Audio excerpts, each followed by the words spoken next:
actually turned down a pod on Naked Attraction tonight to be with you lot. And I've driven 130 miles, so be nice to me. Young people. You're probably thinking, what on earth this big old mama is doing on a stage? Goodness.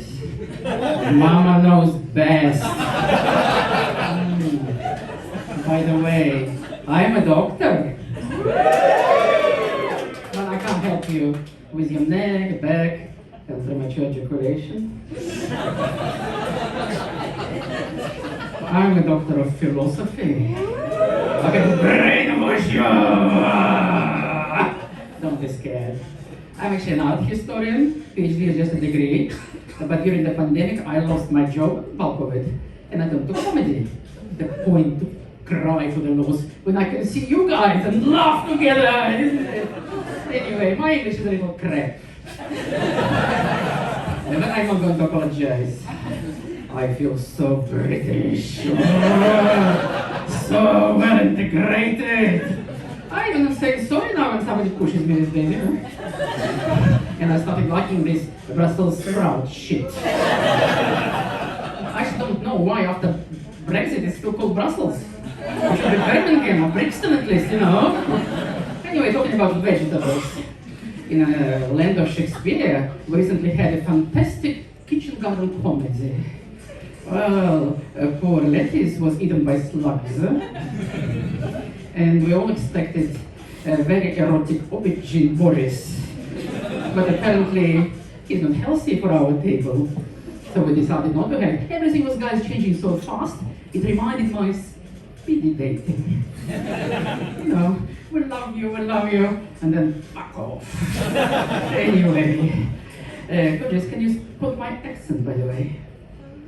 No. Russian. Give some applause to this lady, come on. Romancer. I'm going to torture you. It was a smashing landing on this island more than 30 years ago. From the dying planet, the USSR, not Russia. My mother is Ukrainian, guys. Thanks God to her. Well, my dad is kind of Russian, with a very Russian surname, Bromley. Well, my ancestors came from England to Russia during Napoleonic Wars to fuck French together. So I'm 1/4 English, 1/4 Russian, and 5/4, guys, Ukrainian these days. Yeah, and for 7/4 of the human body, you don't need a bit of space, isn't it? I suffered for years from hunger in the USSR. Not food hunger, hunger for mind freedom. So I fled to your island on top of a polar pony. Sponsored by British Council Scholarship. With just 2 big cans of black caviar under my armpits. And the third one, supported by spandex. Actually, it's helped me with my new beginnings on this island. It was 1989. You lot, a lot of you haven't been born yet. Hands up who haven't been born. Jesus, grandchildren, huh? Anyway, I want to remind you what a year it was. In 1989, Berlin Wall was put down. I actually just been digging in Berlin. First in the charts was Madonna's Like a Prayer. And World Wide Web, www was invented by British scientists, by the way. Do you know the names? Bravo, give some applause. That's great. Anyway, but there was no dating apps. So to find my happiness, I had to do a lot of hard jobs with my own hands. Well, that's how I discovered my treasure, my present husband, an English businessman, Freddie Fitzcock.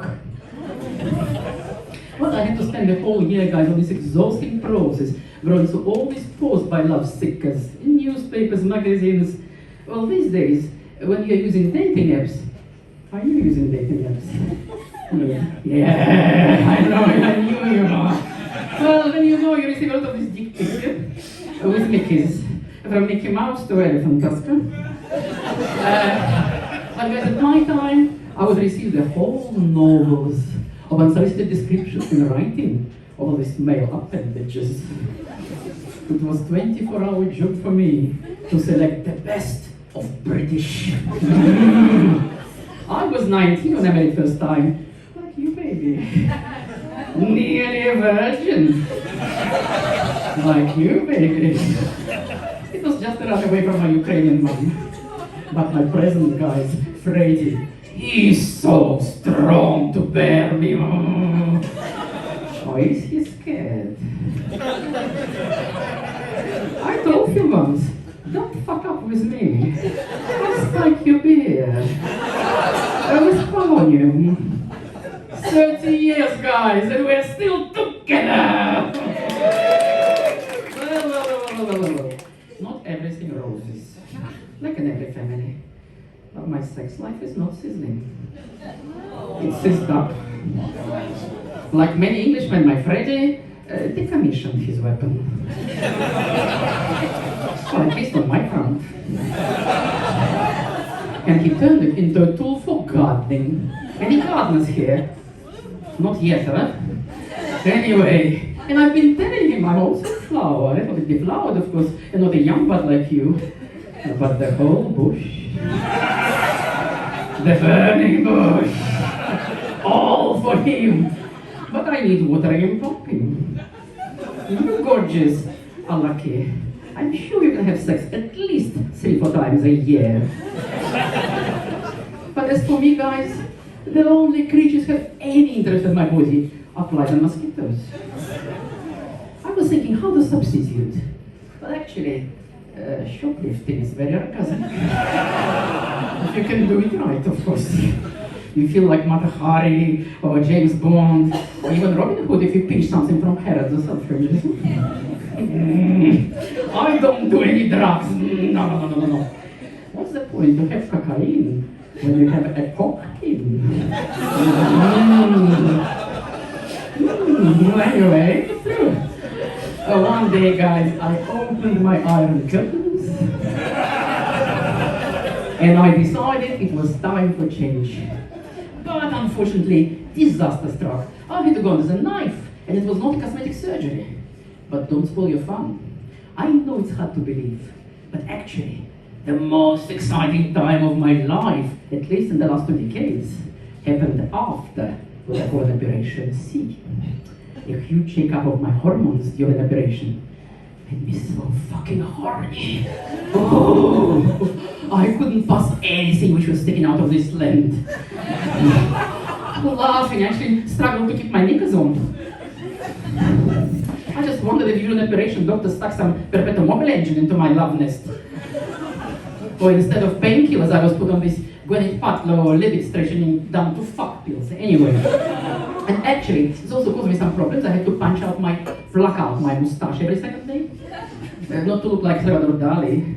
And actually to make a photograph on my driving license. But guys, it also pushed me to all sorts of adventures. You see, before my operation, I was afraid of heights. I'm not talking about climbing, some mountain. Just looking down the window of my apartment made me feel dizzy. And it was not a skyscraper. But after operation, I lost all fears. I want to fly, I told my husband. What? The plane is not going to take off. That was bloody rude. But what did I care? I put myself close through the local aero club. Welcome. We're going to give you the most experienced instructor. I don't want anybody too experienced. Give me somebody under 30, like that guy. I think I was understood. And when I saw my instructor Scott, tall, handsome, I knew that guy will be able to teach me how to fly. Our plane is a Piper Warrior, started his tuition Scott. It's a 1960s model. These figures made me numb. They were so close to my age. And my age, guys, not everything working perfect. Things are getting loose. Sometimes you can't get to the landing on time. But I only asked Scott, how I know this big heavy bird is going to stay there? Well, said Scott, the forward movements of the plane producing upward thrusts on the wing. Thrusts? Of course! Good thrust can make me fly, and a few good thrusts can put the clock back and shoot me straight to the moon. You are a very unusual pupil, told me my instructor. Guys, I got so many adventures, but I haven't got time to tell you all about it. But I written a book. It's called Adventures of a Not Count. It was supposed to come out just before pandemic, but my Fitzcock, my husband, sent me a letter from his solicitors that he's going to divorce me if the book will be published through. So I put it on a shelf for the sake of a happy family. But it's coming out in December, so you can find out more about, adventures of something, And you also can find out that if you come to my show on the 4th and 5th of November at Robin Hood pub in Sherwood, 8 o'clock. I want to see you all. I'm also an art historian. I actually use about 30 art masterpieces to project on love. And my show is about resurrection, but also about erection. I understand. And by the way, I don't know about that guy, but you should sign to my OnlyFans account. And then, you see me in all my glory. Yeah, including my sickle and hammer tattoo, which commemorates Gorbachev, that he fucked up the USSR. That was Helen Pryor, but you can follow me on Instagram, helen.pryor, or on Facebook, helen.pryor94. I'm not 94, yes, I'm 93. Anyway, but also I'm a funny art mama on TikTok.